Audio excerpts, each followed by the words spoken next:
Before I get into this video, I want to mention that this is a collab with another fellow fairy tale theorist known as Nina2119. This as well, for the most part, is actually her theory that I'll be sharing within this video. So if you guys like what you hear, be sure to check her channel out in the link below. Throughout the duration of the Alvarez War arc, we've seen two forces pitted against one another. The force of the Alvarez Empire and the force of the guilds residing within the kingdom of Fiore. And while the guilds residing within Fiore, more specifically that of the Fairy Tale Guild, have a world-renowned tactician who specializes in the art of war, i.e. Mavis Vermillion, the first master of the Fairy Tale Guild, the war hasn't been as smooth as you think it would be. During Fairy Tail Zero, we watched as Mavis commanded entire armies, won numerous wars, yet during the Alvarez War, she's been made to look as if she has no plan for it whatsoever, and this alone seems incredibly weird as Mavis was seen to be capable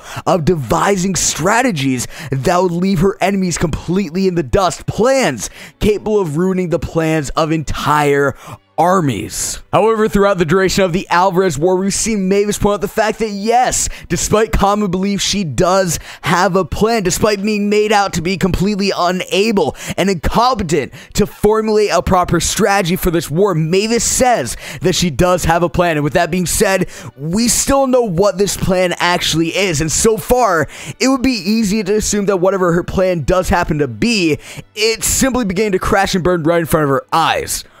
Or is it? What if Mavis did actually plan out all of this? All of what we've seen throughout the duration of the Alvarez War was in fact predicted by Mavis for the most part. And what if this was Mavis's plan all along? We can assume that she'd be capable of something like this. Going back once again to Fairy Tail Zero, she was seen to be capable of thinking far into the future and devising plans from this as far as her strategies for war goes. But the question is, if Mavis planned for all of this to happen, now that she's lost Fairy Heart within Fairy Tail Chapter 533, what's the next part to Mavis's plan? Now, we know that Fairy Heart is an unlimited source of magic and can assume from this that if the magic finds its way into the wrong hands, the results can be deadly. And with the magic now in the possession of Zeref Dragneel, where will Mavis go from here? Well, as crazy as it may sound, this may all be part of Mavis's plan, keeping in mind the massive power that Fairy Heart holds.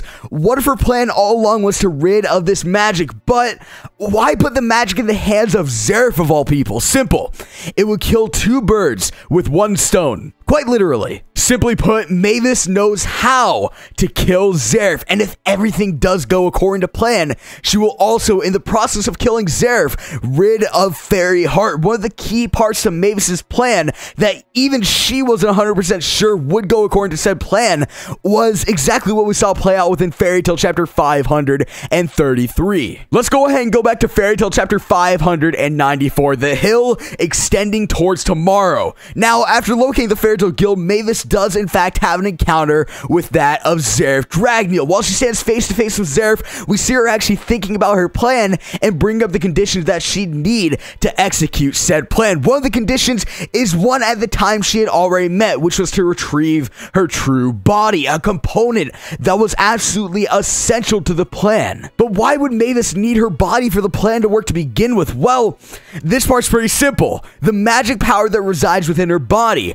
Fairy Heart. To exact this plan, she would need the power of Fairy Heart, and the only way to retrieve it was to get her body. She also brought up that one condition was actually plausible in theory, and that she didn't truly know if it would work in her favor. But we never really received any context to this part of the plan, as she was swiftly frozen by Invel. And seeing as Mavis needed her body for this plan to work, likely so that she could actually have Fairy Heart, the second part of this plan that she saw to be a plausible theory could have actually been related to the extraction of Fairy Heart. Was Zeref capable of extracting this power from Mavis? From what we saw within Fairy Tail Chapter 533, it's obvious that yes, Zeref was in fact capable of this. Now, assuming that Mavis did actually plan out all of this, predicted every single movement of the war past this point, then we're left with Zeref, who now has Fairy Heart and is seen to be incredibly strong and is practically deadly with said form. How the hell will Zeref be killed in return ridding the world of Fairy Heart? this is where Natsu comes into the picture. He's yet again another essential part to this plan. However, to explain why Natsu is so essential to ridding of Zeref, I need to delve into the Angstrom curse. In fact, I need to delve further into the relationship that both Zeref and Mavis have with the Angstrom curse. We can recall that Mavis had died when her and Zeref shared a kiss with one another, hence triggering the curse, and many assumed that Zeref loved Mavis more and that the curse overpowered hers, in return killing Mavis. But what if I told you this isn't true? The curse of contradiction. A curse that'll rain pure hell on anything or anyone the person who is cursed loves or shares any compassion for. However, what if this curse was capable of killing the person who was cursed and essentially backfiring on the person who was cursed? Let me go and explain, because this is starting to get a little bit confusing here. We're all accustomed to the curse of contradiction, the Angstrom curse. It's a curse that presents immortality and a life where you will inflict pain and suffering on literally anybody you cross paths with. But what if the curse were to be capable of backfiring when confronted with the one who you love most? What if Mavis died not because Zeref loved her more and his curse overpowered her curse in return, but because Mavis loved Zeref more than anyone else? Flipping the tables here, as you can see. And because of this, the curse killed her instead of Zeref. With this idea in mind, you may question why Mavis was the only one who actually died from this and Zeref didn't die alongside her. Well, that's because Mavis wasn't exactly the one that Zeref loved the most. Let me ask you this. Why has Zeref gone through 400 years of solitude, complete torture? Why was this burden, the burden of the Angstrom curse, imposed on Zeref's life? At the end of the day, Zeref just wanted to see the one that he loved the most, his younger brother, Natsu Dragneel. Do you know why Zeref says that Natsu is the only one who can actually kill him?